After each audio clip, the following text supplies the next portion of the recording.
महापुरुषों और क्रांतिकारियों को कोटि कोटि नमन करता हूँ। चालू है। तत्पश्चात प्रांगण में उपस्थित मेरे सम्मानित साथी और मंचासीन जितने भी साथी भीम आर्मी भारत एकता मिशन जिला उधम सिंह नगर के जिलाध्यक्ष, जिला महासचिव जी समरकांत जी, रोहित भाई, रजत भाई, मुकेश राठौर जी, जितने भी साथी उधम सिंह नगर से चलकर आए हैं, उन सभी साथियों को क्रांतिकारी सैल्यूट पेश करते हुए और आज इस प्रोग्राम के मुख्य आयोजक, क्योंकि हल्द्वानी में भीम आर्मी भारत एकता मिशन इस मीटिंग का आयोजन किया जा रहा है। मुद्दा क्या है वो भी मैं आप लोगों को बताने वाला हूं, लेकिन एक छोटा सा परिचय उन साथियों का हो जाए जिन लोगों ने बड़ी मेहनत से, बड़ी मशक्कत के साथ में लगातार बिंदु हत्या की घटना के विरोध में धरना प्रदर्शन किया, लेकिन मनवादी विचारधारा, मनवादी सोच की सरकार प्रशासन के सामने अब तक मुझे लगता है कि शायद हम सफल नहीं हो पाए हैं। सिराज अहमद जी, नफीस अहमद खान जी, मनीष गौतम जी, ऋतिक कांत जी, कृष्ण कुमार जी, मेजान जी, आप सभी साथियों का बहुत बहुत धन्यवाद, आभार व्यक्त करता हूं कि आप सभी साथियों ने आज कुमाऊं मंडल के जिला नैनीताल हल्द्वानी के अंदर भीम आर्मी भारत एकता मिशन की मीटिंग का आयोजन किया और जसपुर से चलकर हमारे बड़े ही क्रांतिकारी साथी कपिल भाई, उनकी टीम यहाँ पर पहुंचे, बहुत बहुत धन्यवाद। तो जितने भी क्रांतिकारी साथी यहाँ पर उपस्थित हैं, साथियों आप सभी साथियों ने विचार सुने, सबने अपनी बातें रखी और मुझे लगता है कि उनकी बातों को आपने बड़े ही गौर से सुना होगा, क्योंकि किसी भी मीटिंग में बैठने से पहले हमें वक्ता होने से पहले एक अच्छा श्रोता होना जरूरी है, क्योंकि जो एक अच्छा श्रोता हो सकता है वही एक अच्छा वक्ता हो सकता है। अभी आप लोगों को बारे में, लोकतंत्र के बारे में आप लोगों को जानकारी दी गई, लेकिन आपको पूरी बात बता दूं कि देश के अंदर लोकतंत्र है, लेकिन लोकतंत्र के आधार पर इस प्रकार से सरकार सत्ता में आई, सत्ता में आने के बाद जिस प्रकार से इस सरकार में बाबा साहब डॉक्टर भीमराव अम्बेडकर साहब ने जिस संविधान को बड़ी शिद्दत के साथ लिखकर तैयार किया 2 साल 11 माह 18 दिन के अंदर, उस संविधान को ताक पर रखकर आज नए नए बिल पास करा रही है, हर तरह से आप लोगों का शोषण कर रही है, हर तरह से किसी भी क्षेत्र में देख लीजिए, किसी भी फील्ड में देख लीजिए कि शोषण अत्याचार चरम सीमा पर है। इसी शोषण अत्याचार के खिलाफ लड़ने के लिए, इसी शोषण अत्याचार के खिलाफ मजबूती से खड़ा होने के लिए आज आदरणीय एडवोकेट चंद्रशेखर आजाद जी ने भीम आर्मी का गठन किया है। आप लोगों को इतना बता देना चाहता हूं साथियों कि आप लोग यहाँ पर उपस्थित हैं, बहुत बहुत धन्यवाद। लेकिन साथियों आप लोगों को पता होना चाहिए कि हल्द्वानी क्षेत्र के अंदर मुझे नहीं पता किस तरह से कार्य किया जाता है, किस तरह से नहीं किया जाता है, लेकिन आज यहाँ भीम आर्मी की मीटिंग हुई है और भीम आर्मी अपने कार्य पर विश्वास रखती है। याद रखना कि भीम आर्मी अपने कार्य पर विश्वास रखती है। अगर किसी क्षेत्र में शोषण अत्याचार होता है, किसी बहन पर, किसी माँ पर, किसी बेटी पर कोई गलत नजर डालता है या किसी प्रकार का शोषण अत्याचार करने की मंशा रखता है, अगर भीम आर्मी के पास किसी भी क्षेत्र से कोई फोन कॉल आता है तो मुझे लगता है, क्योंकि हम काम पर विश्वास रखते हैं, जिला हरिद्वार के अंदर, जिला उधम सिंह नगर के अंदर, अल्मोड़ा के अंदर, देहरादून के अंदर, विकास नगर के अंदर बहुत सारे स्थान ऐसे हैं जहां विधानसभा स्तर पर, जिला स्तर पर हमारे बहुत अच्छे क्रांतिकारी साथी काम कर रहे हैं। लेकिन जब भी कोई फोन कॉल आता है, शायद आपका 100 नंबर या 112 नंबर की पुलिस पहले नहीं पहुंचती होगी, भीम आर्मी के साथी सबसे पहले पहुंच जाते हैं। ये जरूर होना है, ये हल्द्वानी के अंदर भी आप लोगों को इसी तरह का कार्य करना है, क्योंकि साथियों ये समाज आज जो सड़कों पर है, ये समाज आज जो आप लोगों से आस लगाए बैठा है, ये शोषित वंचित समाज है। इस समाज को प्रताड़ित किया गया है, क्योंकि इस समाज के युवाओं ने क्रांति करने का काम किया है, इस समाज के महापुरुषों ने क्रांति करने का काम किया है। अगर कुछ लोग मेरी उम्र पे जा रहे हैं, अगर कुछ लोग ये सोच रहे हैं कि नई उम्र का लड़का खड़ा होकर यहाँ पर बोल रहा है, तो आपको याद दिला दूं कि भगत सिंह की महज 23 साल उम्र थी, अशफाकुल्लाह खान की महज 22 साल उम्र थी, मैं तो फिर भी 27 साल का युवा यहाँ पर खड़ा हूँ। इतना कह देना चाहता हूँ कि क्रांति करने के लिए कोई भी समय निर्धारित नहीं होता है। क्रांति करने के लिए कोई भी उम्र निश्चित नहीं होती है।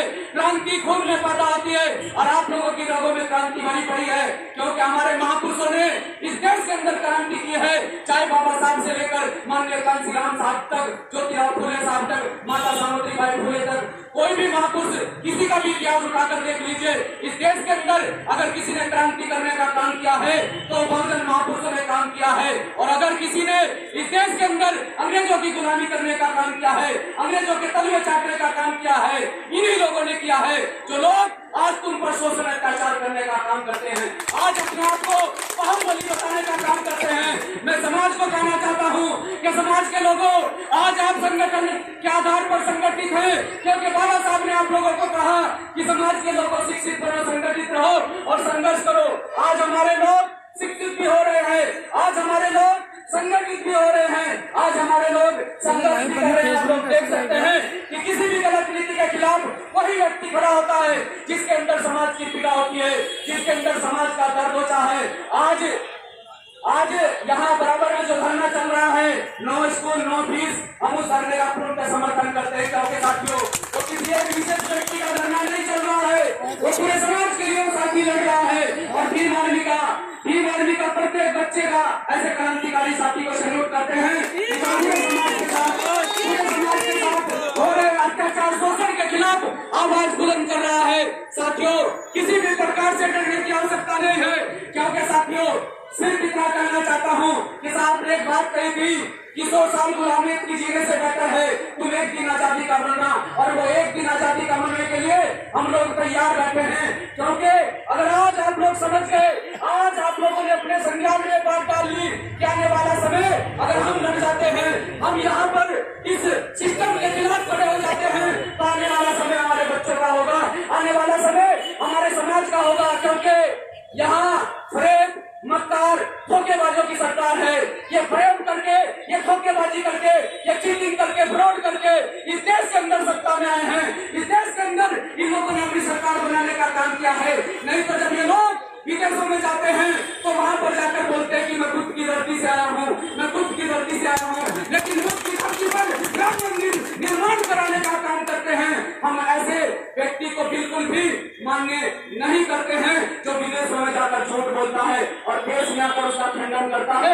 ऐसे व्यक्ति का, ऐसे माननीय प्रधानमंत्री नरेंद्र मोदी जी का हम खंडन करते हैं कि जो विदेशों में जाकर झूठ बोलने का काम करते हैं। आपने कहा था कि मैं देश को बिकने नहीं दूंगा, आपने कहा था कि मैं देश को बर्बाद नहीं होने दूंगा, लेकिन सत्ता में आने के बाद आप ही लोग देश को बेचने का काम कर रहे हैं, आप ही लोग देश को तोड़ने का काम कर रहे हैं। आप किसी क्षेत्र का इतिहास उठाकर देख लीजिए, आप किसी राज्य का इतिहास उठाकर देख लीजिए, आप लोगों ने जेल भरने का काम किया है, हिंदू मुस्लिम पर हमारे लोगों को लड़ाने का काम किया है, राम के नाम पर हमारे लोगों को मारने का काम किया है, राम के नाम पर मुस्लिम भाइयों को मारने का काम किया है। मैं पूछना चाहता हूँ कि जब आप दलित प्रेम दिखाते हैं, जब आप मस्जिद में जाकर मुस्लिम प्रेम दिखाते हैं, तो जब इसी दलित पर शोषण होता है, जब इसी मुस्लिम पर शोषण होता है, तब वो दलित मुस्लिम प्रेम कहाँ चला जाता है? मैं पूछना चाहता हूँ इन लोगों से। ये लोग कभी भी तुम्हारे नहीं हो सकते, ये याद रखना, ये बात संज्ञान में डाल लेना कि साथियों, जिस व्यवस्था ने तुम्हें लगातार 5,000 वर्षों तक प्रताड़ित किया, जिस व्यवस्था ने तुम्हें गुलाम बनाकर रखने की कोशिश की और गुलाम बनाकर रखा, वही व्यवस्था आज फिर से तुम्हारे ऊपर लागू करना चाहते हैं। उसी व्यवस्था को इस भारत देश के अंदर स्थापित करना चाहते हैं। ये चाहते हैं कि ये देश संविधान के आधार पर नहीं, ये देश मनुस्मृति के आधार पर चले। लेकिन जब तक शरीर में लोगों का लाश का खतरा है, हमने भी बाबा साहब को पढ़ने के बाद कसम खाई है, हमने भी माननीय कांशीराम साहब को जानने के बाद कसम खाई है कि जब तक शरीर में लाश का लहू का खतरा है, देश के अंदर संविधान तो क्या, संविधान का एक पन्ना भी नहीं बदलने आप लोगों को समझना पड़ेगा। खाली जय भीम करने से, खाली जय कार्य लगाने से कभी भी समस्या का समाधान होने वाला नहीं है। आज हिंदू हत्या की घटना को लगभग 1 माह हो चुका है, आज तक उस महिला की अरेस्टिंग नहीं हुई है। वीडियो के आधार पर अगर देखें, जो एविडेंस पुलिस को चाहिए थे, जो ठोस सबूत पुलिस को चाहिए थे, वीडियो के आधार पर वो सारे एविडेंस कलेक्ट कर लिए गए हैं। लेकिन ये सत्ताधारी लोग, ये सरकार में बैठे लोग नहीं चाहते हैं कि किसी प्रकार से ये महिला जेल जाए। सोच कर देखो, अगर इस प्रकार से किसी वीडियो के माध्यम से आप लोग इनके लोगों को गाली दे रहे होते तो अब तक महीना 2 महीना की आप लोग जेल काट चुके होते। तो आप सोच कर देखो कि सिस्टम किस प्रकार का है। इन लोगों ने सिस्टम आप लोगों के खिलाफ किस प्रकार का खड़ा किया है। खाली चैटिंग करने से, खाली नारे लगाने से कुछ नहीं होने वाला है। साथियों, जिस पॉलिसी के तहत ये लोग सत्ता में आए हैं, आपको उस पर काम करना पड़ेगा। आपको इन्हें सत्ता से बेदखल करना पड़ेगा, तब जाकर आप लोग कुछ कर सकते हैं। अगर आप लोग इन्हें सत्ता से बेदखल नहीं कर पाए तो याद रखना, ये अपने मंसूबों में कामयाब हो जाएंगे। ये इनडायरेक्ट वे में हमारे लोगों को प्रताड़ित करते हैं, हमारे लोगों को डराते हैं, धमकाते हैं। अभी लगातार मार्च 23 मार्च से देश के अंदर जनता कर्फ्यू लगा था, उसके बाद लगातार लॉकडाउन चला है। लॉकडाउन के तहत माननीय त्रिवेंद्र सिंह रावत सूबे के मुख्यमंत्री ने यह कहा था कि पूरे प्रदेश के अंदर किसी भी स्कूल में फीस वसूली नहीं होगी, लेकिन वो स्कूल इन्हीं के चलाए जा रहे हैं। वो स्कूल जो प्राइवेट स्कूल चलाए जा रहे हैं, वो स्कूल आरएसएस की शाखाओं के चलते हैं, वो स्कूल इन संघी मानसिकताओं के लोगों के चलते हैं। लेकिन ये कहते कुछ और है, करते कुछ और हैं। इनकी बातों पर मत जाना, क्योंकि ये झूठ बोलने के बाद ही सत्ता में आए हैं और इसी सत्ता से इन्हें बेदखल करने का काम भीम आर्मी भारत एकता मिशन के लोग पूरे देश के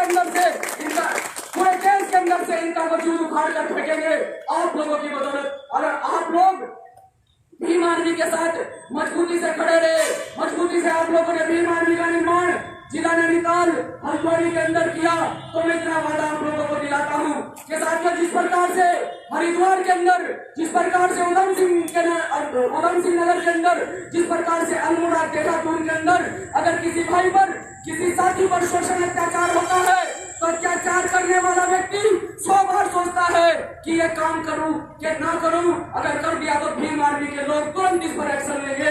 डर इनके अंदर तुम्हारा होना चाहिए, और वो डर जब तक इनके अंदर नहीं होगा, जब तक मुझे लगता है कि हम किसी भी कार्य में सफल नहीं हो पाएंगे। आज हमारे लोगों को प्रताड़ित किया जाता है, आज हमारे लोगों को पूरी तरह से मानसिक गुलाम बनाया गया है। खासकर उत्तराखंड प्रदेश के अंदर की अगर बात करूं तो पूरी तरह से हमारे लोगों को मानसिक गुलाम बनाकर मानसिक स्थिति इनकी बदल दी गई है।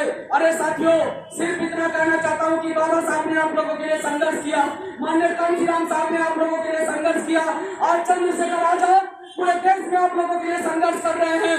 कब तक आप लोग ऐसे ही चैन की नींद सोते रहेंगे? क्रांतिकारी आते हैं, क्रांतिकारी चले जाते हैं, लेकिन हमारा समाज वही का वही सोया का सोया हुआ है। इस समाज को जगाने की आवश्यकता है, लेकिन आप लोगों को कह देना चाहता हूँ कि जो जागा हुआ व्यक्ति है उसे जगाने की आवश्यकता नहीं पड़ती है, लेकिन जो सोने का ड्रामा करता है, जो सोने का नाटक करता है, उसे कभी जगाया नहीं जा सकता है। तो आप लोग इस सोए हुए व्यक्ति को जगाने की कोशिश करें, इनके घर घर जाकर भीम आर्मी के बारे में बताने का काम करें, भीम आर्मी के बारे में प्रचार करने का काम करें, समाज के साथियों को जोड़ने का काम करें। क्योंकि साथियों, संगठन के आधार पर, अभी साहब ने बताया कि संगठन के आधार पर हम लोग इकट्ठे हो सकते हैं, हम लोग लाठियां खा सकते हैं, हम लोग मुकदमे झेल सकते हैं। इतनी मेरी उम्र नहीं है जितने मेरे ऊपर मुकदमे हैं, इतनी मेरी उम्र नहीं है जितने मेरे ऊपर मुकदमे हैं। ये जो इनकी मानसिकता है, ये लोग नहीं चाहते हैं कि कहीं भी किसी भी क्षेत्र में कोई भी बहुजन समाज का साथी आगे बढ़े, कोई भी बहुजन समाज का बेटा आगे बढ़े। ये उन्हें दबा कर रखना चाहते हैं। और जितनी महिलाएं यहाँ पर बैठी हैं, आज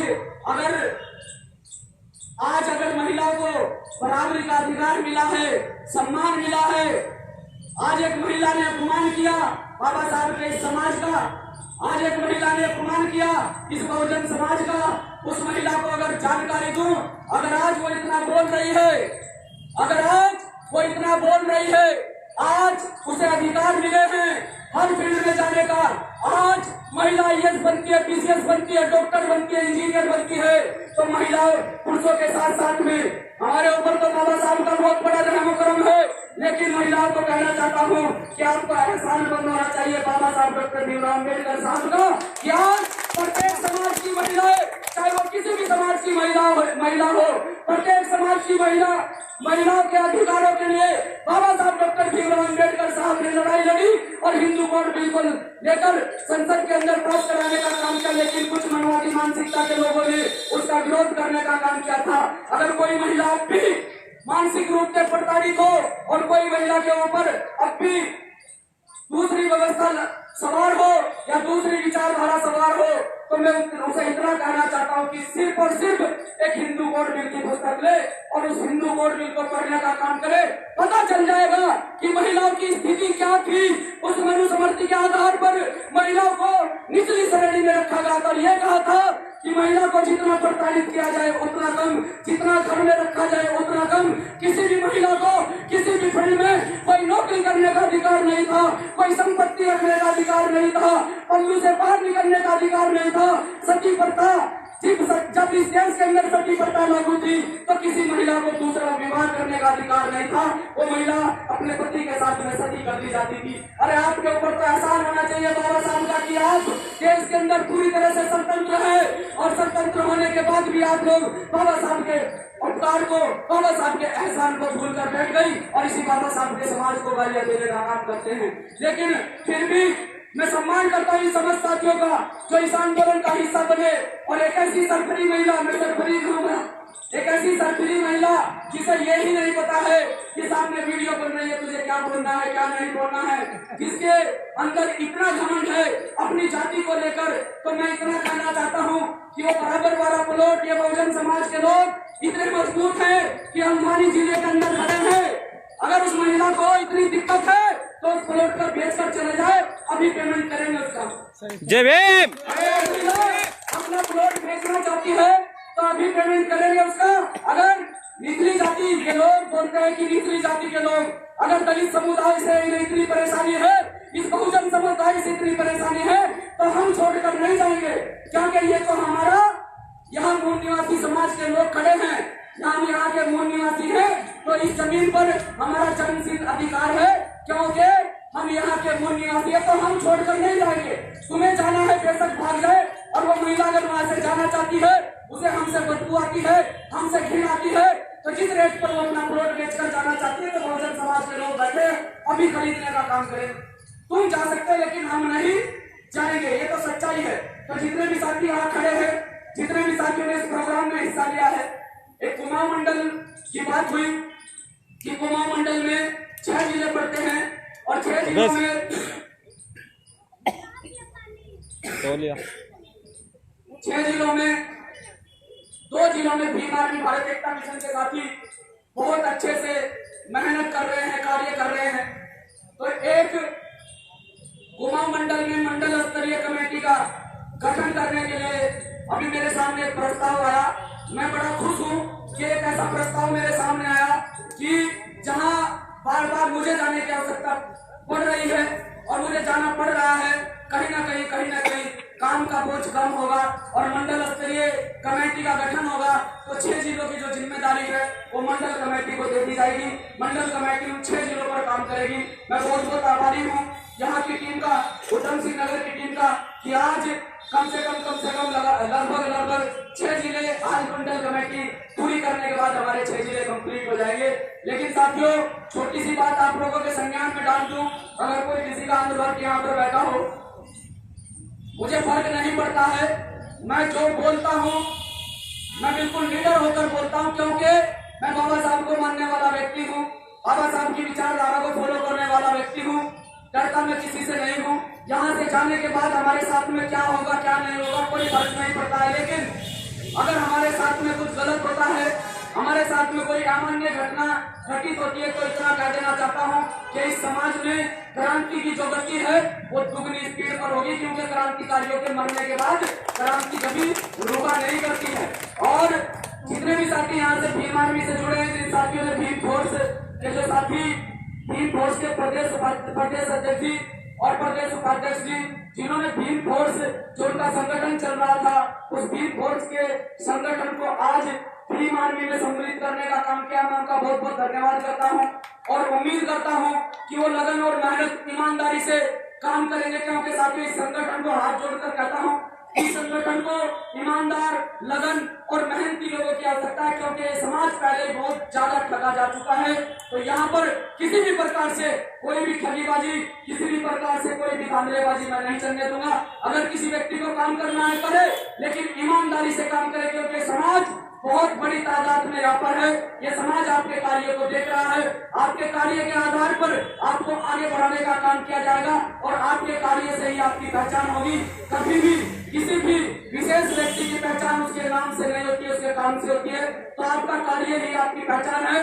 बस इतना कहना चाहूंगा साथियों कि पैसा कमाना मत कमाना, ये पैसा कमाना मत कमाना कोई फर्क नहीं पड़ता है। ये समाज बहुत बड़ा है कि पैसा कमाना मत कमाना कोई फर्क नहीं पड़ता है, लेकिन समाज के बीच में इज्जत जरूर कमाना। बहुत बड़ी तादाद में समाज आपके साथ में जुड़ेगा और बहुत बड़ी तादाद में आप संगठन को खड़ा करोगे और किसी भी, चाहे सरकार किसी की भी हो, लड़ने की हिम्मत रखे, गलत नीतियों का विरोध करने का काम करे। क्योंकि जो व्यक्ति जीवित होता है वही गलत का विरोध करता है, मृतक व्यक्ति कभी गलत का विरोध नहीं करता है। जो व्यक्ति जीवित होता है, जिसे अपने जीवित होने का आभास होता है, वही व्यक्ति गलत का विरोध करता है। तो गलत चाहे किसी भी स्तर पर हो, किसी भी क्षेत्र में हो, किसी भी राज्य में हो, गलत का विरोध करने का काम करे, गलत का विरोध करके उसे मुंह तोड़ जवाब देने का काम करे। नहीं तो साथियों आप देख रहे हैं कि पूरी तरह से जमानवादी व्यवस्था आज पूरी तरह से आप लोगों के ऊपर हावी है। आज पूरी तरह से आप लोगों के ऊपर हावी है। ये लोग सत्ता में बैठे हैं, ये लोग इनके सामाजिक संगठन आरएसएस, हिंदू वाहिनी वगैरह वगैरह जो इनके संगठन चलाए जाते हैं, पूरी तरह से हमारे समाज के लोगों को प्रताड़ित करने पर दिन रात लगे पड़े हैं। लेकिन आप लोगों को इतना कहना चाहता हूँ कि अगर आप लोग, ये बहुजन समाज आज इतनी बड़ी तादाद में है कि अगर आप लोग एक होकर इस लड़ाई को लड़ने का काम करें, इतना वादा आप लोगों को करता हूँ कि हल्द्वानी के अंदर अगर किसी पर उंगली उठेगी तो सबसे पहले यहाँ उत्तराखंड के अंदर हरिद्वार से हरिद्वार को बंद करके लाएंगे और उधम सिंह नगर से होते हुए पूरे कुमाऊं क्षेत्र और गढ़वाल क्षेत्र को बंद करने की लेकिन आप लोगों को भीम आर्मी के साथ में बड़ी मजबूती के साथ में, बड़ी ईमानदारी के साथ में जुड़ना पड़ेगा। शोषित वंचित समाज की लड़ाई को लड़ना पड़ेगा।